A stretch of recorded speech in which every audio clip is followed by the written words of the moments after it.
Maybe if I kick you in your soft spot, I thought, and make you sing soprano for a week. But my mom's eyes warned me not to make him mad. Why did she put up with this guy? I wanted to scream. Why did she care what he thought? I'm sorry, I muttered. I'm really sorry I interrupted your incredibly important poker game. Please go back to it right now. Gabe's eyes narrowed. His tiny brain was probably trying to detect sarcasm in my statement. Yeah, whatever, he decided. He went back to his game. Thank you, Percy, my mom said. Once we get to Montauk, we'll talk more about whatever you've forgotten to tell me, okay? For a moment, I thought I saw anxiety in her eyes, the same fear I'd seen in Grover during the bus ride, as if my mom, too, felt an odd chill in the air. But then her smile returned, and I figured I must have been mistaken. She ruffled my hair and went to make Gabe his 7-layer dip. An hour later, we were ready to leave. Gabe took a break from his poker game long enough to watch me lug my mom's bags to the car. He kept griping and groaning about losing her cooking, and more important, his 78 Camaro for the whole weekend. Not a scratch on this car, brain boy, he warned me as I loaded the last bag. Not one little scratch. Like I'd be the one driving. I was 12. But that didn't matter to Gabe. If a seagull so much as pooped on his paint job, he'd find a way to blame me. Watching him lumber back toward the apartment building, I got so mad I did something I can't explain. As Gabe reached the doorway, I made the hand gesture I'd seen Grover make on the bus. A sort of warding off evil gesture. A clawed hand over my heart, then a shoving movement toward Gabe. The screen door slammed shut so hard it whacked him in the butt and sent him flying up the staircase as if he'd been shot from a cannon. Maybe it was just the wind or some freak accident with the hinges, but I didn't stay long enough to find out. I got in the Camaro and told my mom to step on it.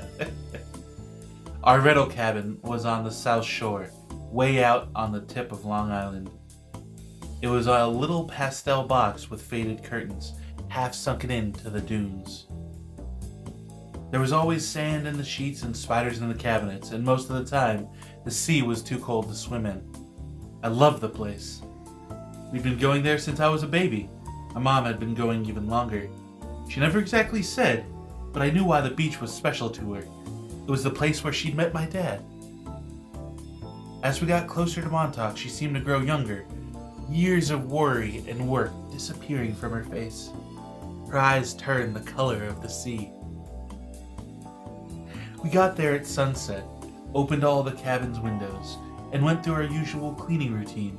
We walked on the beach, fed blue corn chips to the seagulls, and munched on blue jelly beans, blue saltwater taffy, and all the other free samples my mom had brought from work. I guess I should explain the blue food. See, Gabe had once told my mom there was no such thing. They had this fight, which seemed like a really small thing at the time, but ever since, my mom went out of her way to eat blue. She baked blue birthday cakes, she mixed blueberry smoothies, she brought blue corn tortilla chips, and brought home blue candy from the shop.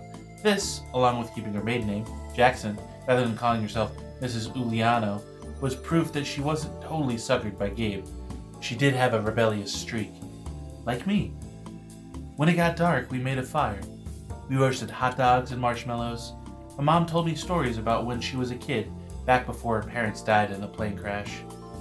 She told me about the books she wanted to write someday, when she had enough money to quit the candy shop. Eventually, I got up the nerve to ask about what was always on my mind whenever I came to Montauk. My father. Mom's eyes went all misty. I figured she would tell me the same thing she always did, but I never got tired of hearing them. He was kind, Percy. Tall, handsome, and powerful. But gentle, too. You have his black hair, you know? And his green eyes. Mom fished a blue jelly bean out of her candy bag.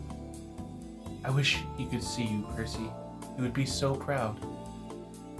I wondered how she could say that. What was so great about me? A dyslexic, hyperactive boy with a D+ report card, kicked out of the school for the 6th time in 6 years? How old was I asked. I mean, when he left. She watched the flames. He was only with me for one summer, Percy, right here at this beach. this cabin. But he knew me as a baby. No, honey. He knew I was expecting a baby. But he never saw you. He had to leave before you were born. I tried to square that with the fact that I seemed to remember something about my father. A warm glow, a smile. I had always assumed he knew me as a baby. My mom had never said it outright, but still, I felt it must be true. Now, to be told he'd never even seen me, I felt angry at my father. Maybe it was stupid, but I resented him for going on that ocean voyage, for not having the guts to marry my mom. He left us, and now we were stuck with smelly Gabe. Are you going to send me away again? I asked her.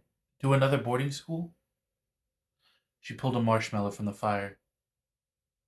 I don't know, honey. Her voice was heavy. I think I think we'll have to do something. Because you don't want me around. I regretted the words as soon as they were out. My mom's eyes welled with tears. She took my hand and squeezed it tight. Oh, Percy, no. I have to, honey. For your own good. I have to send you away. Her words reminded me of what Mr. Brenner had said, that it was best for me to leave Yancey. Because I'm not normal, I said. You say that if it's a bad thing, Percy, but you don't realize how important you are. I thought Yancey Academy would be far enough away. I thought you'd finally be safe.